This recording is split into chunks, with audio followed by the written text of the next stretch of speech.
Eu sou Dante Olivier, sou multiartista e produtor de conteúdo pra internet e esse é o Coisas Quaisquer, um podcast pra gente falar de qualquer coisa, do que der na telha. Aqui eu trarei histórias minhas e suas, conversas com pessoas massas sobre assuntos relevantes, na maioria das vezes, e o que mais for surgindo pelo caminho. Então, simbora. Esse podcast é oferecido a você graças a Anchor, uma plataforma gratuita e cheia de ferramentas para você gravar, editar e distribuir o seu podcast direto do aplicativo do celular ou computador. Na Anchor você pode ainda importar o áudio ou o vídeo já existente e montar o seu episódio a partir dele, e também pode adicionar qualquer música do Spotify diretamente nos seus episódios. Hospedando seu podcast na Anchor, você pode distribuí-lo para o Spotify e para outras plataformas de áudio de forma super prática. Tem tudo o que você precisa para fazer um podcast em um só lugar. Baixe o aplicativo gratuito da Anchor ou acesse anchor.fm para começar. Bem-vindos ao Coisas Quaisqueres, eu sou Dante Olivier, homem trans, multiartista e seu apresentador. E hoje nós estamos recebendo a doutora Bruna Andrade, que é advogada e palestrante, mestre em Direito, especialista em Direito Homoafetivo e de Gênero e dona da startup Bicha da Justiça. Seja muito bem-vinda, doutora Bruna. Muito obrigada, Dante, pelo convite, pelo espaço. Estou muito animada. Se apresente um pouquinho para a nossa audiência. Quem é a doutora Bruna? Nossa, você me apresentou super bem, assim. Eu sou uma advogada inconformada com o sistema jurídico e atuo com direitos LGBTQIA+, há bastante tempo, há mais de 5 anos. E nessa construção que foi acontecendo nos últimos anos, veio a Bicha da Justiça, que é uma startup de impacto social e que promove informação sobre direitos LGBTQIA+, promove acessibilidade jurídica e é super premiada, eu gosto bastante.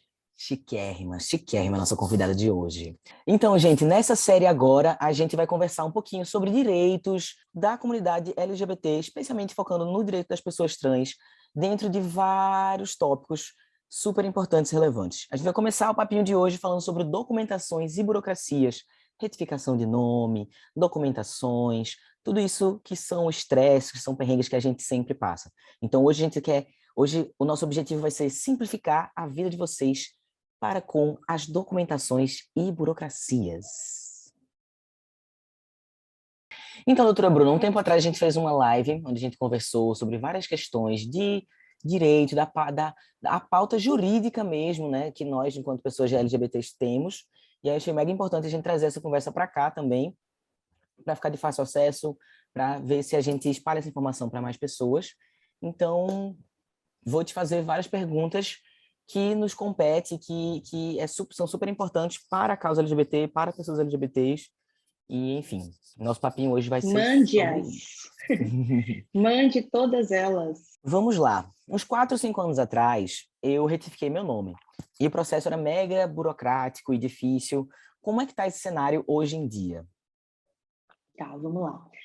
Desde 2018, nós tivemos uma mudança significativa nesse processo de retificação de nome e de gênero de pessoas trans, porque, a partir de então, o procedimento pode ser feito direto no cartório e sem necessariamente a presença de um advogado, né? Pode ser solicitado pela própria pessoa trans. E a intenção dessa mudança era justamente facilitar, gerar acesso, porque antes realmente era muito burocrático. Você tinha que entrar com um processo primeiro para alterar nome, depois depois de um tempo que você conseguia alterar o gênero. Então, a proposta era realmente se tornar mais acessível o procedimento como um todo. E de lá para cá, de 2018 para cá, houve um aumento significativo nas retificações feitas direto no cartório. A maior parte das pessoas trans não tem nenhum problema, nenhuma intercorrência na hora de retificar. O grande problema são dois. Primeiro, a burocracia, porque hoje, para que a retificação aconteça, é necessário uma série de certidões que a pessoa trans tem que retirar, e essas certidões não são de conhecimento coletivo, né? Geralmente são muito próprias do universo jurídico, e aí gera uma dificuldade muito grande de conseguir achá-las, né? Tanto na internet quanto na cidade onde você mora. Então, esse é o primeiro problema. E o segundo problema é que o procedimento ainda permanece muito caro, porque as alterações, de um modo geral, né, elas demandam tanto o pagamento para o cartório da retificação, como a retirada dessas certidões que são pagas, né? Uhum. Então, isso onera o procedimento, onera a pessoa trans, que, de um modo geral, passa por uma situação de vulnerabilidade financeira, principalmente quando ela não tem o nome retificado, e por isso encontra mais dificuldade de conseguir emprego, né? Sim, é uma Então, realidade. hoje, as principais óbices, as principais dificuldades têm sido ainda a questão financeira e a burocracia no sistema, falta de informação, tanto das pessoas trans, quanto também dos cartórios Brasil afora, que geram, às vezes, até um tratamento diferenciado, um Uhum. procedimento diferente. Então, por exemplo, Dante, a gente retifica, a gente auxilia na retificação do Brasil inteiro. Às vezes o procedimento que a gente adota em Minas Gerais ou em São Paulo é totalmente diferente do que é exigido num cartório no interior da Paraíba, do Piauí. Então, a lei, né, que é o provimento 73 do CNJ, seja para o Brasil inteiro, ainda existe, aqui no meu cartório a gente faz dessa forma. E Uhum. isso gera realmente muita dificuldade para as pessoas trans, né? Uhum. Esses têm sido os impactos, os empecilhos, mas levando em consideração como era antigamente, em que necessariamente você tinha que entrar com processo judicial, a gente avançou, a gente evoluiu. Uhum. O lado positivo do processo judicial era só porque foi tudo gratuito, né? Sim, a questão da gratuidade no processo judicial, ela é uma realidade, né? E hoje você também consegue com que o procedimento seja gratuito se você conseguir estar amparado pela Defensoria Pública, né? Uhum. Então, se você é uma pessoa trans que está passando por uma situação financeira difícil, procure a Defensoria Pública da sua cidade, porque Uhum. eles conseguem declarar, né, essa hipossuficiência, que é basicamente que você não tem condições de pagar, Uhum. e eles conseguem fazer com que essa alteração aconteça sem nenhum custo. Funciona muito bem, principalmente nos grandes centros urbanos. Uhum. Nos interiores ainda existe uma dificuldade muito grande, primeiro porque não tem a defensoria estruturada ainda, Uhum. e segundo pela falta de informação, mas sempre vale a tentativa. Com certeza, com certeza. A gente tem que ter documento de acompanhamento psicológico para poder retificar o nome no cartório. Nem no cartório e nem na justiça, se você fizer a opção para fazer a retificação na justiça. Uhum. Esse foi a principal discussão na justiça lá em 2018, que fez com que mudasse a forma como a retificação acontecia, né? Era uma Sim. exigência no modelo anterior, no modelo em que o Dante fez a retificação, mas hoje em dia não pode ser exigido pelos cartórios que você vai fazer e nem pelos juízes, né? O que Sim. acontece é que, como lá no provimento 73 consta lá de forma facultativa a possibilidade de apresentação de relatórios médicos, de laudos, alguns cartórios exigem. Mas quando isso acontecer, pode ser firme em imprimir o provimento 73 do Conselho Nacional de Justiça e Uhum. mostrar lá para a pessoa que está de forma clara que esse não é um documento obrigatório, e sim um documento facultativo. Agora, Dante, isso a gente está falando para os maiores de 18 anos, tá? Sim, sim. Para os menores de 18, o procedimento necessariamente vai acontecer através de um processo na justiça, como Sim. era antigamente. E por conta da menoridade, os juízes têm exigido, sim, os relatórios médicos, não para atestar que a pessoa ela é uma pessoa trans, porque para isso basta, né, a mera declaração. Ninguém Sim. comprova que é uma pessoa trans. Só o fato de você Se autodeclarar, né? afirmar ser exatamente já é mais do que suficiente. Os relatórios médicos para os menores de idade, eles têm sido exigidos para demonstrar a maturidade da decisão. Ou Uhum. seja, que o Dante tem condição de tomar essa decisão de mudança de nome de gênero, que ele já é conhecido dessa forma socialmente e que Uhum. não há nenhum prejuízo para a construção dele enquanto pessoa, né? Que essa decisão seja tomada aos 14 anos, aos 12 anos, aos Sim. 15 anos. Então, essa exigência é mais nesse sentido, e não na comprovação de se tratar de uma pessoa trans. Uhum. Onde é que a gente consegue esse documento para imprimir, que tu falasse, o provimento 73? 3. É. Isso. É só digitar no Google, provimento 73/2018 do CNJ, ou Certo. do Conselho Nacional de Justiça. Então você E acha fácil, né? Super fácil, na primeira linha já vai aparecer, e aí você consegue imprimir o PDF e ele vem lá a normativa todinha.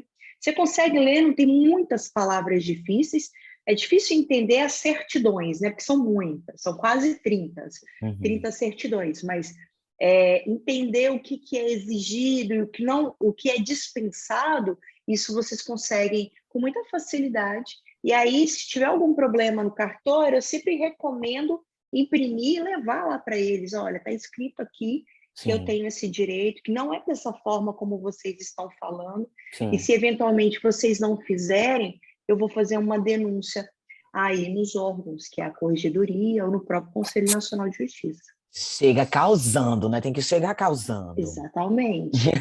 É por isso que é super importante a gente Direitos, saber desses direitos. exatamente.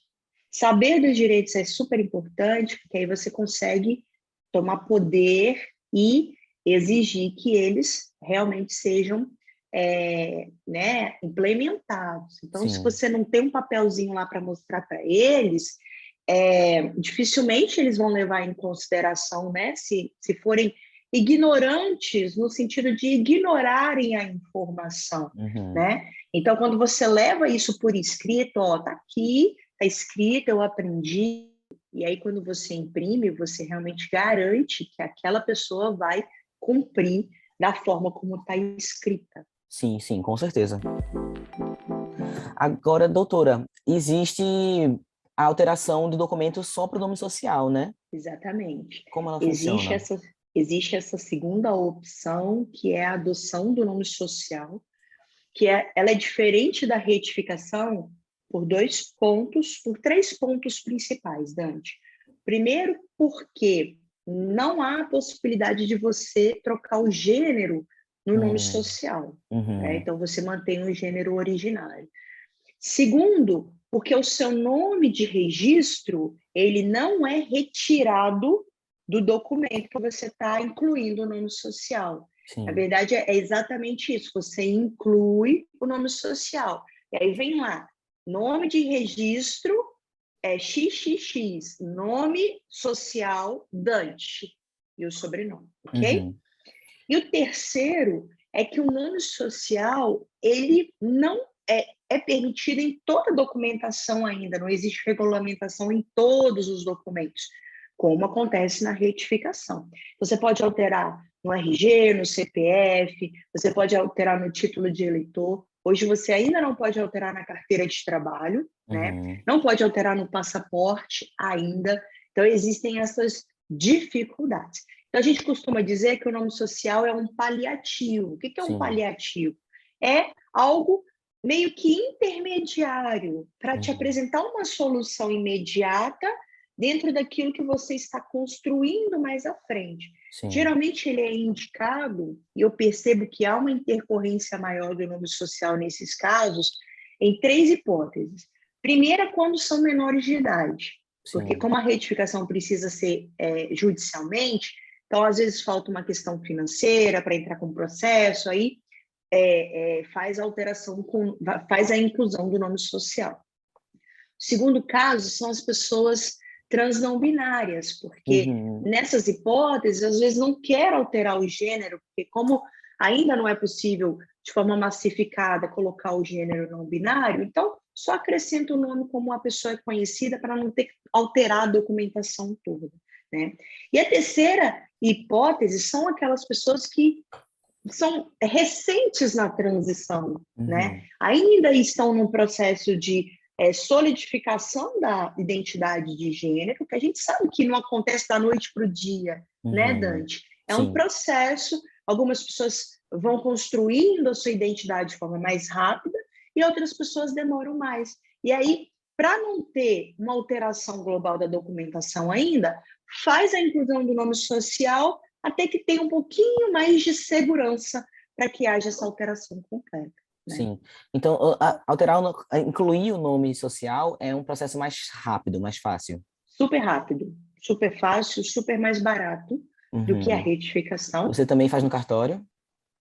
Não, você faz no local onde você tirou aquele documento da primeira vez. Aí eu te faço uma pergunta. Dante, onde você tirou o seu RG aí em Recife? Entendi. Aí eu vou no cartório específico que eu tirei o meu RG, por exemplo. Não é um cartório, né? Por Não exemplo, é? geralmente é a Polícia Civil, Ah, é ou é verdade, os é verdade. Correios, ou é algum órgão. Ah, Mas, por é exemplo, verdade. São Paulo a gente tira o RG no Poupa Tempo. Aqui em Minas, onde eu estou, as pessoas retiram o RG na Polícia Civil, que Sim, aqui a é o gente tira muito Instituto no de Expresso Identificação. Cidadão. Aqui em Recife é no Expresso Cidadão. Isso. E aí eu vou Então, lá no é Expresso aí Cidadão. exatamente que Entendi. pede para incluir o nome social. E aí eu geralmente recebo algumas dúvidas aqui sobre, Bruna, mas isso vale para o Brasil inteiro? Sem sombra de dúvidas. A norma que regulamenta o nome social, ela é de validade nacional. Uhum. Mesmo que cada estado seja emitido de alguma forma, tem que ser emitido porque é uma determinação a nível nacional. Uhum. E aí, assim, qualquer pessoa pode incluir o nome social, mesmo uma pessoa cis, que recentemente Não, viralizou. Não? não Recentemente pode. viralizou uma pessoa que botou o nome social, que assim, até onde você sabe, não é uma pessoa trans, e aí fez Sim. incluiu o nome social no RG de uma influenciadora para causar na Uhum. internet mesmo, assim. E aí Uhum. isso gerou uma grande discussão dentro do ciclo trans, né? Tipo, das Sim, problemáticas de uma pessoa cis, até onde se sabe, sim, usar dessa política para incluir o nome social no RG. Então, o que sim. aconteceu para que isso fosse possível? Uma falsa declaração, porque o nome social ele é um direito ligado à identidade de gênero. Uhum, É um uhum, direito que a gente chama de direito identitário, como é a retificação. O caso uhum, da retificação está de forma expressa que se destina a pessoas transgêneras. No caso do nome social, não tem essa diretriz, né, expressa, mas ainda assim é um direito identitário. O uhum, que isso significa na prática, Dante? Significa dizer que é diferente a construção da identidade de gênero e da construção da forma como você socialmente é conhecido. Então, por exemplo, a uhum. Xuxa é conhecida socialmente como Xuxa, mas ela não tem um nome social, ela não pode ser o nome dela não pode ser considerado um nome social, porque Uhum. não está ligado à construção de identidade de gênero Entendi, e ao direito identitário. Então, entendi. o nome social, ele é um direito das pessoas transgêneras. Qualquer pessoa que faça o uso, né, desse direito e inclua um nome social no seu RG ou no seu CPF, sem ser uma pessoa transgênera, está cometendo crime de falsidade ideológica. Da mesma forma que uma pessoa que retifica os documentos no cartório pelo provimento 73 também está cometendo, e não é transgênera, está cometendo crime de falsidade ideológica, porque está declarando uma coisa que não é verdade. Sim. E pesou, bonecas, pesou. Mas vamos lá, voltando para as perguntas que as pessoas mandaram pra gente. Se uma pessoa trans se arrepender e quiser mudar o nome novamente, ela pode? Sim, ela pode. Isso é comum, por mais estranho que possa parecer, é comum. É comum por quê, Bruna? Porque a construção da identidade não acontece da noite para o dia, que é o que a gente conversou um pouquinho antes. Ou seja, a pessoa, ela sempre foi uma pessoa trans, sempre se identificou com aquele gênero, mas ela está construindo essa identidade a partir do momento em que vai amadurecendo a ideia. E Uhum, é super comum, às vezes, você se identificar com um nome e passa algum tempo, aquele nome já não faz muito sentido para a sua construção identitária. sim. Seja porque, às vezes, essa transição de gênero ela não aconteceu entre aspas, da forma adequada. Como assim da forma adequada, Bruna? Primeiro você se identificou, por exemplo, como uma mulher trans. E aí, daqui a algum tempo, você percebeu que, na verdade, você não é uma mulher trans, você é uma pessoa não binária, por exemplo, né? Ou seja, por conta do nome mesmo, algum traço familiar, alguma questão que gera essa necessidade de modificação. Então, é possível alterar, não tem limites de alteração, tá? O que a legislação estabelece é que a primeira retificação pode ser feita no cartório. Todas as demais que eventualmente surgirem depois, necessariamente têm que ser feitas através de um processo judicial. Era essa a minha pergunta seguinte, justamente por isso. E aí, se pegar, por exemplo, o meu caso, eu que já fiz uma alteração na justiça, e se eu viesse querer alterar, fazer outra alteração, eu não poderia fazer no cartório, eu teria que recorrer à justiça novamente. Exatamente. Você teria que recorrer à justiça necessariamente, porque a primeira pode ser feita no cartório, mas se ela não foi feita, ela se enquadra na regra, né, das alterações necessariamente judiciais. Então é isso, essas foram as dúvidas principais relacionadas a burocracias, à documentação, à mudança nos documentos. Se você quiser adicionar mais alguma informação que você acha pertinente, que você acha importante, por favor, sinta-se à vontade nesse momento. Só uma informação que geralmente é um ponto de muita dúvida, até por uma questão de programação, né? As pessoas me perguntam, Bruna, quanto mais ou menos custa uma retificação? Quanto que uma pessoa trans paga para retificar direto no cartório? Esse valor, ele varia muito de estado para estado, porque a regulamentação das taxas são estaduais, e ele varia também se você se você mora na mesma cidade onde você foi registrado. Sim. Porque se você não mora, tem um custo adicional, tá? Sim. Então, mais ou menos, o custo mediano é em torno de R$ 800. Então, se você está pensando, sim, se você está pensando, isso sim, para você fazer sozinho, né? Não estou falando de custo de advogados ou de um despachante, não. São o custo das taxas cartorárias mesmo, né? Sim. Em média, tem locais que são mais caros, tem locais que são mais baratos, mas se pegar a média é mais ou menos isso, R$ 800. E aí você normalmente tem que pagar em torno de 1 mês a 2 meses no máximo para desembolsar esse dinheiro. Então, eu sempre recomendo um planejamento para você conseguir passar por essa etapa sem se apertar no meio do caminho, porque às vezes você começou a alteração, você tem que terminar. Sim. Por quê? Porque senão você perde todas as certidões, aí você tem um custo adicional. Sim. Então, se prepare para realizá-la, né, sob o ponto de vista financeiro. Se organize financeiramente e, se na sua cidade tiver, busque a Defensoria Pública, que ela pode te ajudar nesse momento. Tudo meu saiu gratuitamente porque eu fiz todo o meu processo de retificação, além de ter sido na Justiça, ele foi por meio da Defensoria Pública. Então, eu não fazia ideia, por exemplo, disso. Mas é isso, gente. Essa foi a doutora Bruna Andrade. Bruna, por favor, passe suas redes pra gente. Onde a gente pode te encontrar. Muito simples. As minhas redes são super fáceis. São todas Bicha da Justica, sem o C cedilha. Sigam, porque lá a gente produz bastante conteúdo sobre direitos das pessoas trans e direito das pessoas LGBTQIA+, como um todo. Muito bem, gente. Semana que vem a gente está de volta com a doutora Bruna para falar sobre discriminações, denúncias, processos judiciais, discriminações na internet, mais questões que a gente tem muita dúvida, que a gente tem muitos direitos que a gente nem sabe.